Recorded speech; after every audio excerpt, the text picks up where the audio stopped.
आता बदल हवो तर आमदार नको. कारण ही आश्वासनांचा जो काय पाऊस पडतो सावंतवाडीमध्ये याचं मनापासून कौतुक आहे. म्हणजे तुमचा सेट टॉप बॉक्सचा कारखाना सुरू झाला, चष्म्याचा कारखाना सुरू झाला. माणसाची काम करण्याची पद्धत चांगली पाहिजे. 1700 कोटी रुपयाचं टेंडर झालं. माननीय मुख्यमंत्री महोदयांनी विधानसभेमध्ये गणवेश दाखवला. बघा बघा क्वालिटी कशी चांगली. अजूनही माननीय मुख्यमंत्री महोदयांचा व्हिडिओ असेल बघा.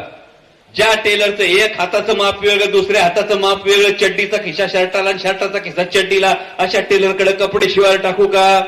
मग ज्याच्या माध्यमातून हे सगळं होते त्यांना जरा आराम करू द्या. 15 वर्ष आमदार, 7 वर्ष कॅबिनेट मंत्री, एवढा माणूस शिनल्यानंतर आराम करायला देणं हे तुमच्या प्रत्येकाचं कर्तव्य आहे. आणि त्यामुळं आता आपला मंत्र असा, आता बदल हवो आमदार नो.